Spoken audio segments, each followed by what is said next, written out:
अगर इतिहास के पन्नों को पलटा जाए और ये देखा जाए कि इस दुनिया में हैवानियत और बलात्कार की सबसे ज़्यादा परेशान करने वाली केस कौन सी है, तो आप में से अधिकतर लोगों का जवाब निर्भया कांड होगा। लेकिन आज की कहानी सुनने के बाद आप सोच में पड़ जाएंगे कि क्या कोई इतनी दरिंदगी और हैवानियत भी कर सकता है। मेरा दावा है ये कहानी सुनते वक्त आपकी रूह कांप जाएगी। कहानी शुरू करने से पहले मैं आपको एक वार्निंग देना चाहूँगा कि अगर आप कमज़ोर दिल वाले हैं तो इस कहानी को कृपया ना सुनें, और ख़ासकर बच्चे, क्योंकि हो सकता है ये कहानी आपको बेचैन कर दे। आज की कहानी जापान की एक ऐसी लड़की की है जिसने 44 दिनों तक हैवानियत और दरिंदगी की एक ऐसी नर्क झेली जिसको सुनकर ही पूरे बॉडी में कपकपी होने लगती है।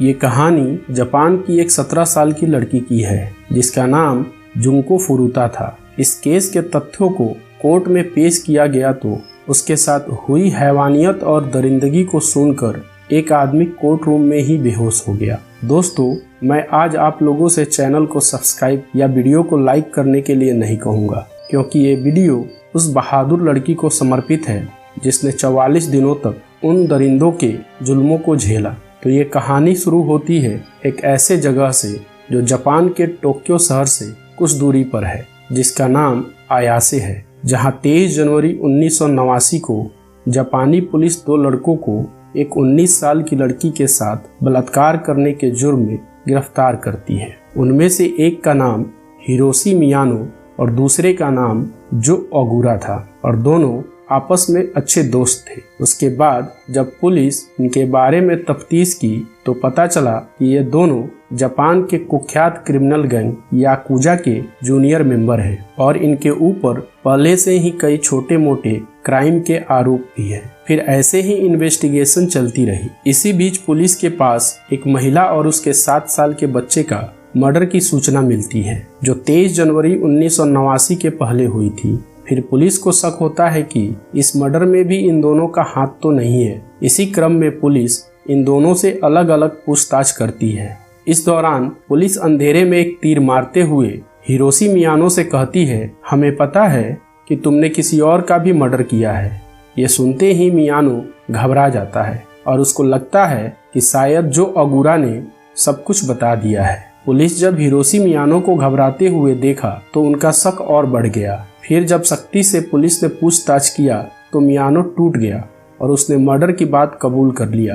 अब पुलिस बहुत हैरान हुई, क्योंकि पुलिस तो बलात्कार की छानबीन कर रही थी, लेकिन खुल गया एक मर्डर केस। लेकिन पुलिस को लगा कि शायद ये दबाव में ऐसा बोल रहा है। फिर पुलिस साक्ष्य के बारे में सोचते हुए उससे सबसे पहले लाश के बारे में पूछती है, तो मियानो वो जगह बता देता है जहां लाश को फेंका गया था। फिर पुलिस उसी दिन उस जगह पर जाती है और वहां छानबीन करती है तो उन्हें वहां पर एक ड्रम दिखाई देता है जो सीमेंट और कंक्रीट से भरा हुआ था, और उस ड्रम से अजीब सी स्मेल आ रही थी। फिर पुलिस क्रेन की मदद से उस 305 किलो के ड्रम को लेकर पुलिस स्टेशन आती है, और फिर उस ड्रम से कंक्रीट को तोड़कर हटाया गया तो उसमें से एक लड़की की लाश बाहर निकलती है जो काफी बुरी हालत में थी। लाश के सड़ जाने की वजह से उसका चेहरा पहचान पाना नामुमकिन था। फिर पुलिस उसके फिंगरप्रिंट की मदद से उसकी पहचान ढूंढने की कोशिश करती है। उस लाश की पहचान जब सामने आई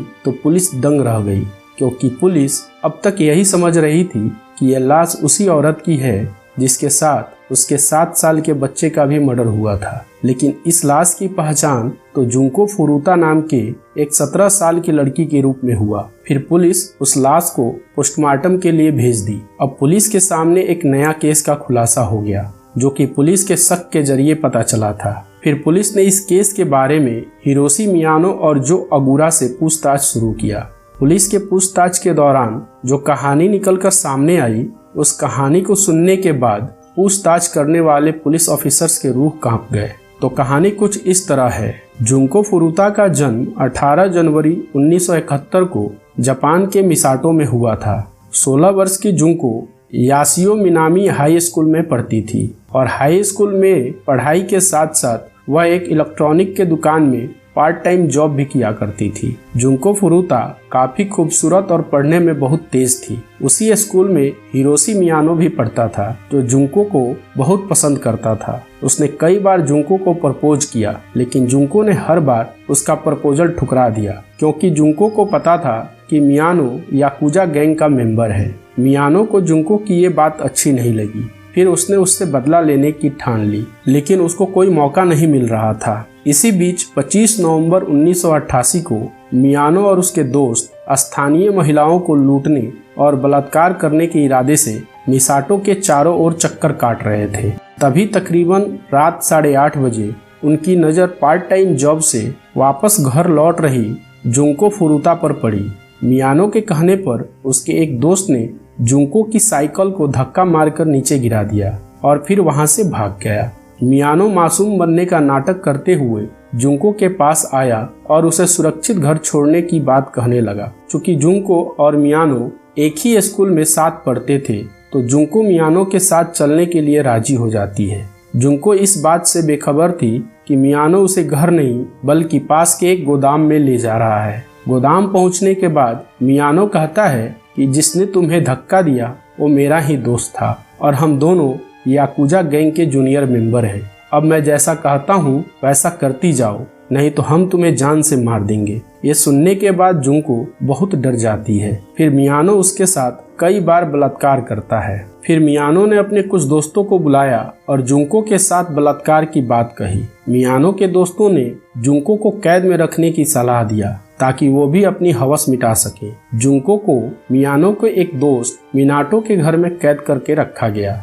मियानो को ये डर था कि जुंको का परिवार उसे तलाश में न लग जाए, इसलिए मियानो ने उसे धमकी देकर घर पर फोन करके ये बोलने के लिए कहा कि वो अपने दोस्त के साथ डेट पर आई है और कुछ दिन में वापस आ जाएगी। डरी सहमी जुंको ने ठीक वैसा ही किया जैसा कि उससे कहा गया। जुंको फुरुता आगे आने वाले उस खौफनाक मंजर से पूरी तरह अनजान थी, जो उसको जिंदा लाश बनाकर रख देने वाला था। जुंको के हाथों और पैरों को रस्सी से बांध दिया गया और अब वो पूरी तरह से उनके चुंगल में फंस चुकी थी। अब यहाँ से दरिंदगी और हैवानियत का नंगा नाच शुरू होने वाला था, जो किसी का भी रूह कांपा दे। अब मिनाटो का घर याकुजा गैंग का अयासी का अड्डा बन चुका था, जिसको जब मन होता वो आता और जुंको के साथ बलात्कार करता और फिर चला जाता। लगभग हर रोज 12-13 लोगों द्वारा उसके साथ दुष्कर्म किया जाने लगा। मिनाटो के माँ बाप को भी ये सब पता था, लेकिन उन्होंने भी चुप ही रहना उचित समझा,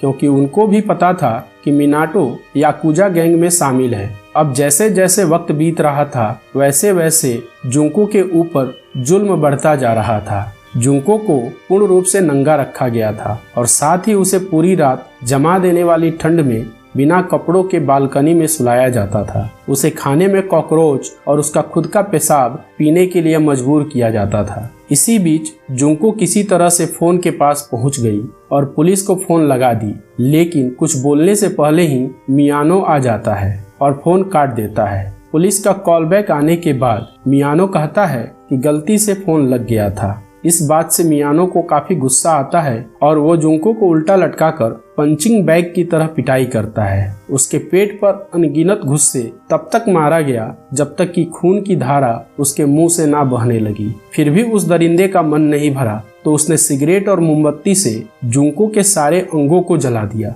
उसके बाद ये सिलसिला चलता ही गया। जो आता वो फुरुता के साथ बलात्कार करता और सिगरेट उसके प्राइवेट पार्ट पर रगड़कर बुझाता था। दरिंदों की हैवानियत यही नहीं रुकी। उन दरिंदों ने जुंको के ब्रेस्ट को भी कई जगहों पर काटा और उसके ब्रेस्ट को सुई से भी छेदा। यहाँ तक कि उसके प्राइवेट पार्ट में कभी रड घुसाते, कभी कैंची तो कभी बोतल, और यहाँ तक कि जलती हुई इलेक्ट्रिक बॉल भी घुसाई, जिससे उसका प्राइवेट पार्ट पूरी तरह जलकर जख्मी हो गया।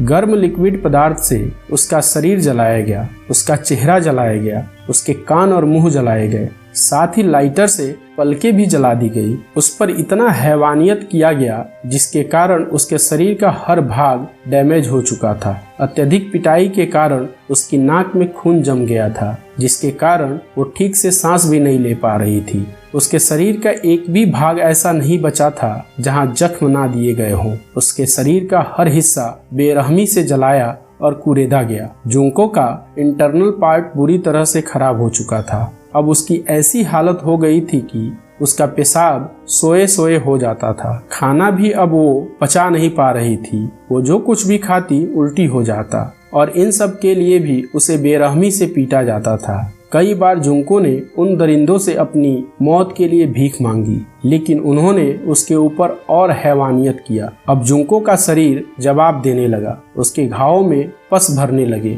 जिससे उसके शरीर से बदबू आने लगा, जिसके कारण उन दरिंदों का इंटरेस्ट उससे हटने लगा। लेकिन उन दरिंदों की हवस मिटाने के लिए कोई ना कोई तो चाहिए था। तो 27 दिसंबर 1988 को उन दरिंदों ने जुंको को मिनाटो के घर में छोड़कर बाहर निकलकर उसी रात करीब 2:30 बजे के आसपास एक 19 साल की लड़की का किडनैप कर उसके साथ गैंगरेप किया। ये वही लड़की थी जिसके रेप के इल्जाम में मियानो और जो अगुरा को गिरफ्तार किया गया था, जिसके बारे में मैंने आपको कहानी के शुरू में बताया था। इधर 1988 का वो साल गुजर गया और नया साल 1989 आ गया, जिसमें मियानो और उसके दोस्त नए साल का जश्न मना रहे थे और इधर जुंको अपनी मौत का इंतजार कर रही थी।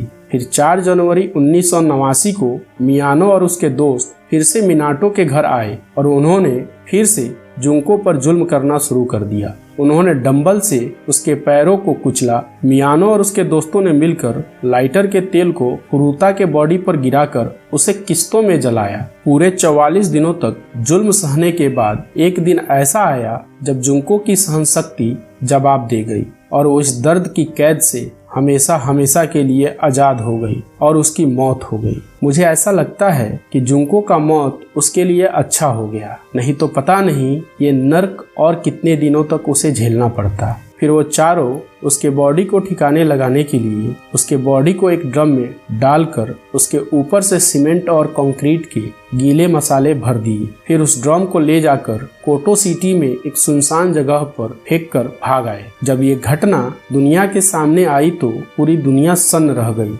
फिर हिरोशी मियानो और जो अगुरा की गवाही पर उसके 2 और दोस्तों को गिरफ्तार कर लिया गया। सबसे ज्यादा तकलीफ दे बात यह रही कि जुंको का मानसिक और शारीरिक टॉर्चर करने वाले चारों अपराधियों को नाबालिग होने के चलते मामूली सजा दी गई। ये चारों नाबालिग थे तो इन्हें फांसी या लंबी सजा नहीं मिल सकी। आयासे की लोअर कोर्ट ने हिरोशी मियानो को 17 साल और बाकी को 6-6 साल की सजा सुनाई। इसके बाद इन चारों ने इस फैसले के खिलाफ टोक्यो की हाई कोर्ट में चैलेंज किया। फिर टोक्यो की हाई कोर्ट ने हिरोशी मियानो की सजा और 3 साल बढ़ाकर 20 साल कर दिया और बाकी तीनों की भी सजा 6-6 साल से बढ़ाकर 9-9 साल कर दिया। बाद में जुंको फुरुता जिस स्कूल से ग्रेजुएशन कर रही थी, उसके ग्रेजुएशन पूरा ना होने के बावजूद उस स्कूल ने जुंको के माँ बाप को जुंको का ग्रेजुएशन सर्टिफिकेट दिया। मुझे अब भी यकीन नहीं होता कि कोई इतना घिनौना और दरिंदगी कैसे कर सकता है।